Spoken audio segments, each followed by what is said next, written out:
I have been in Switzerland for a little over a week now, and a lot of people have the idea that Switzerland is very expensive.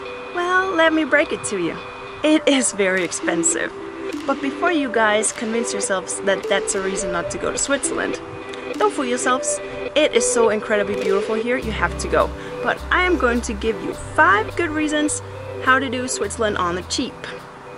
Number 1, take the trains. But not just any train, because they have fast trains and they cost a fortune. Try if you can to take the regional trains. They have an RE, sometimes an S in front of it. You can ask when you buy your ticket. But they will often go a little bit slower, but take you through the most beautiful scenery, and they cost less money.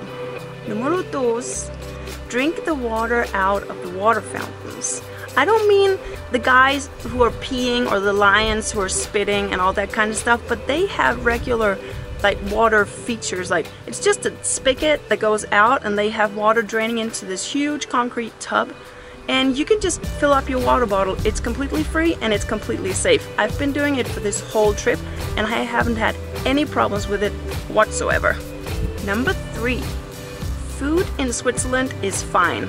It's just not great like in France or Italy, so don't spend your money there. Most of the time I felt a little ripped off, except from their heavenly cheese fondue. That was delicious. So what I've been doing is 2 things. I have either been going into the supermarkets to buy a pre-made salad and with additional like cheese, meats in small packages, or even hard-boiled eggs. This you can get for around 5, 6, maybe 7 Swiss franc. Normally if you sit down in a restaurant in Switzerland, it will cost you, even for normal like cheaper dishes, it will be around 15, 17 Swiss francs. And with the drinks, then you have another 4 or 5, so it adds up pretty quickly. If you can save your money here, you save a lot in a week. The other thing you can do is you can order the soup. Apparently soups are a big thing in Switzerland, and almost every restaurant has a Tages soup, which is soup of the day. And they're usually made from scratch with vegetables and stuff. It's not watery and thin at all, and it will actually fill you up. And soups you can get for maybe 7 or 8, but 8 or 9 Swiss francs. Ready for number 4?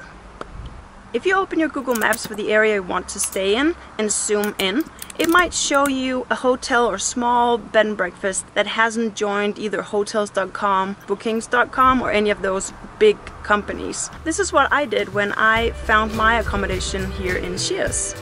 On Google Map you'll find their phone number and most of the time a link to the website where you can contact them through email. Since these places are more local places, you have a good chance of saving a few bucks. And additionally, you get to stay in a more local environment, which is always a plus. Number 5. The peaks in Switzerland and the views from there are spectacular. So please make an effort to get up there, at least to one viewpoint on the very top somewhere. That being said, the lifts are very pricey. We paid 12 Swiss francs for one single ride ticket at some point, so that would have been 24 or 25 Swiss francs for a return ticket. But the great thing is you don't have to buy a return ticket. So to spare your legs a little bit, take the lift up and then walk the way down. Most places, maybe except for the really high peaks, they have these hiking trails that go down. And this also gives you more time to fully enjoy the view as you walk down. This way you can enjoy the view longer and only pay half the price. These were my 5 tips on how to do Switzerland on the cheap. Please leave a comment below if you have additional info for other travelers on how to save money in Switzerland, so everyone can go and enjoy these gorgeous Alps. And if you want to watch my travel videos from Switzerland, there will be a link probably up here somewhere. So subscribe down here and watch my Swiss videos up here. Bye! We always have new adventures coming up, so don't forget to subscribe to join us and see where we're heading next.